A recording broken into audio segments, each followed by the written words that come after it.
The coaching staff got quite busy in preparation of not just 2024, but this recruiting class for 25, Matt. Yeah, so on Saturday, Xavier Griffin, 5-star linebacker, 2026, out of Georgia, and made a commitment. And you can just imagine the national conversation. Oh, USC landed a commitment from Georgia. Wonder how long that's gonna last. Bless your dear hearts out there in Los Angeles. I highly doubt this is gonna stand up. You can just hear the nattering nabobs of negativism, even chuckling across the country. Oh, USC is going to hold on to another Georgia commit? Yeah, right. So, USC is going to be met with the dismissals and the jokes and everything else. And, we can't control that. But let's say this. After the frustrations that of late June and losing some Georgia-based commitments, what's the best response? Well, you go right back into Georgia, right? And it's a life lesson too, right? If you want to face up to your fears, if you want to eradicate your fears, you got to go right back into them. You can't run away from them. You can't hide from them. You're going to go right back into the belly of the beast. So USC, having some really rough moments with recruits from the state of Georgia, goes right back into the Peach State. And my recruiting writer, Don James, was out with a story that USC might be in the process of flipping a commitment to the University of Georgia. So USC is just going right back into Georgia and doing what it takes. And, will this recruitment last? Again, this is something that none of us, not Mark, not Tim, not myself, none of us can control that bus and where it's going to travel. But what can be controlled is the USC coaching staff making an effort. And it's really interesting that USC, with these recruiting forays into the state of Georgia, I think a lot of USC fans, while certainly not upset with this, I mean, hey, you're landing a 5-star linebacker for the future, pretty great. But I'm sure there are some USC fans that are saying, wait, USC is so intensely involved in a talent-rich area in the Sun Belt. What about this other talent-rich area in the Sun Belt, an area called California? I'm sure there are plenty of USC fans who are wondering, why can't we get the same California intensity in terms of recruitment that USC is devoting to Georgia? But nevertheless, a great way to bounce back 1 month later after the Justice Terry and Isaiah Gibson episodes by landing Xavier Griffin to bring onto this defense. And it does reinforce to a degree. Now, the extent of the degree is the unanswered question, or it's kind of like the unfinished symphony where, that will only be answered in the fullness of time. But, it does lend some credence to the idea that, okay, now with Coach Henney, woof, with Matt Entz, with Doug Belk, with Taylor Mays, that you are seeing the beginnings of a defensive staff establishing a new level of credibility, a new identity, which is, slowly. We're not seeing the tidal wave yet. We're not seeing an avalanche, but you are seeing some stirrings of change in terms of how younger recruits perceive USC. And it's kind of like the inverse of something that Tim has mentioned, that lots of recruits, they do not remember Reggie Bush and Matt Leinart and Pete Carroll. So there isn't that certain mystique that USC had belonging to a period of time 15 years ago. Well, now it's working in the inverse, is that these recruits aren't as concerned that Alex Grinch did a really awful job in 2022 and 2023. They're looking at Coach Henney. They're looking at Matt Entz. They're looking at Doug Belk, and they're saying, hey, these guys are credible. These are guys I could trust. These guys know what they're doing. These guys know their way around a chalkboard. So in that sense, recruits' memories and attention spans, in that sense, it might be working in USC's favor with this Xavier Griffin recruitment out of Georgia. And I like getting, 6'4", 215 linebackers.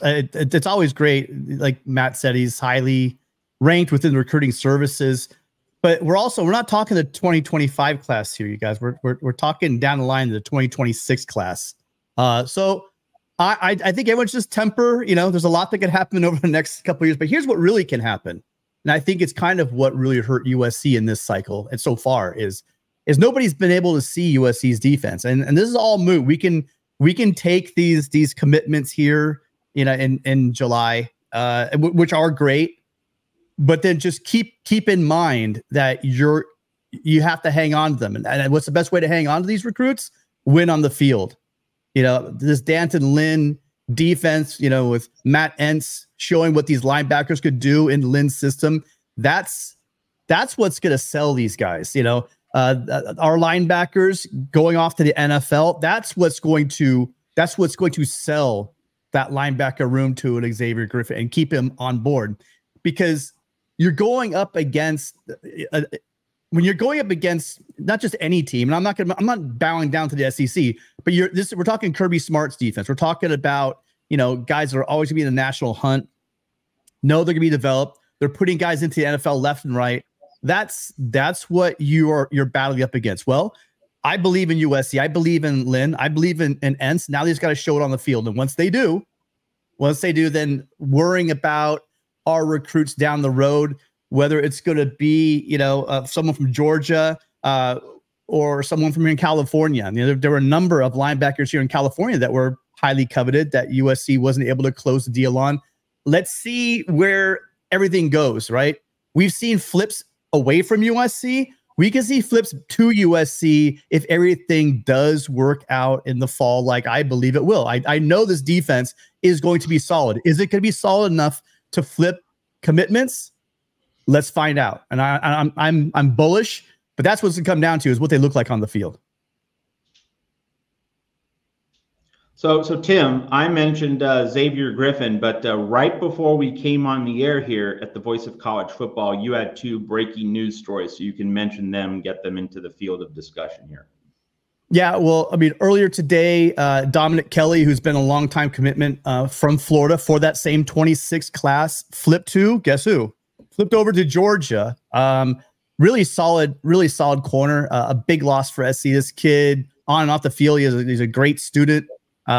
Just is a loss, but we're talking about the 2026 class. I don't really get too wrapped up in this kind of stuff, honestly. Anyone that is, hey, look, it used to be fun, and I had a lot of time in my hands. You know, again, it's like male soap opera, right? If you're gonna let your week be tied to what's best for kids, because sure, we're SC fans, but these are young men trying to make the best decisions for themselves. And I was talking to Gabe just today before this happened. We were talking about the fact that he's switched over to IMG. You know,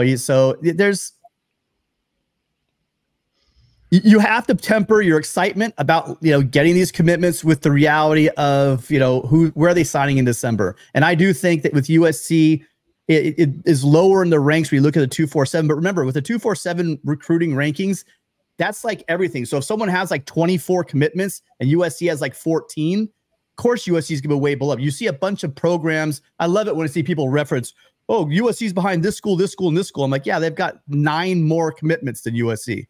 You want a little better gauge of where the programs are. You can look at the On3. I think how they do theirs is kind of they look at what the average school has in commitments, and they make that a cap, and then they take the top, whatever it would be, let's say the top 16 or 17, and then they base their rankings upon that instead of just how many recruits you actually have in the door. So yes, great news. I don't want to rain anybody's parade, you know, but you have to realize that the 2020, we talk about December of 2026. Think about where you're going to be on that date, because that's when these guys will actually be making their decisions. USC is going to have 2 full seasons to show these young men and other people what they can do on defense. And that's what it is. It's just what can they do on the field. That's going to determine who signs inevitably. Well, unfortunately, nobody that I'm aware of has run a metric to show how many times or how often there is a flip. So I don't know. So let's start with the 2025 class. Here we are in July, near August, and we've got National Signing Day coming up in about 4.5 months. I don't know what to expect in regards to the number of flips nationally. Every program is going to be different, but there's obviously a percentage that could be figured out.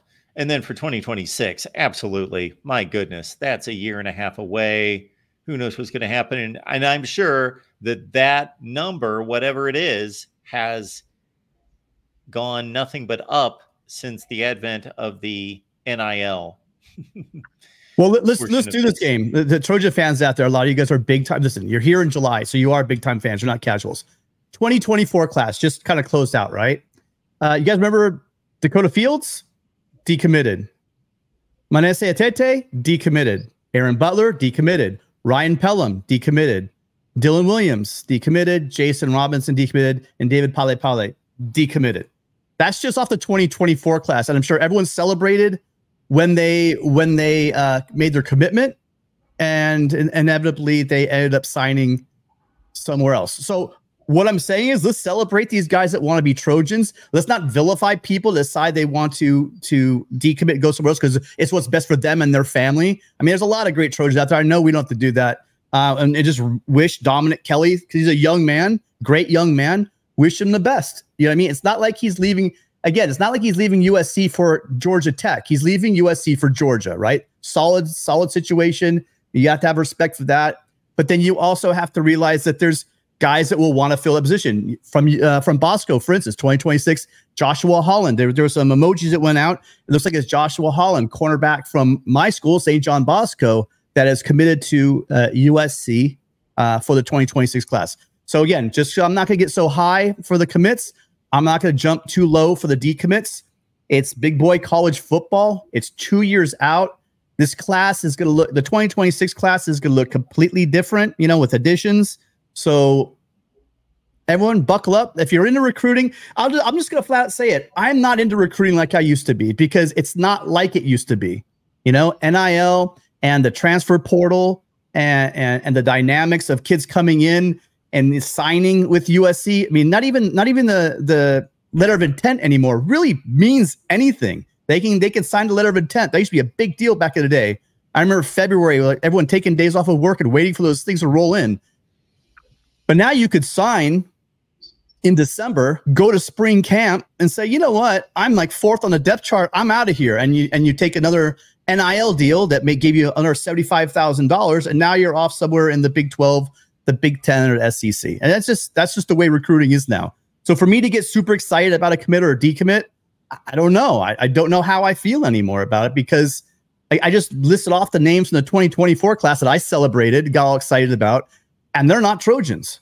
So you guys decide how you want to do it. I'm not telling you what to do. It's fun. Again, it's male soap operas. That's fine. Go for it. If you want to do that thing, that's what you're into. But I'm just celebrating what we have on the field. And the great news is that, as I put in the title, football starting. It's here. We finally can stop talking about stuff. It's really here. Fall camp starting this week. And we can start moving away from the off-season talk, because yes, Josh Pate, there is an off-season. We can move away from this stuff and we got to start talking ball. And all this talk about USC, what we're going to be, what we're going to do. This is our new defense. We're finally going to see USC in Las Vegas show the world and either validate some morons or shut some people up, because it's really going to be that plain and simple, I think. Why don't we play a little game and look at the 2023 recruiting class? I'd be interested to see the rundown of who's still around. And let's see, they would only have their freshman season under their belts at this point. But we've got one Zachariah Branch. I think we all know about him. We've got Malachi Nelson. See ya. He's at Boise State, yeah.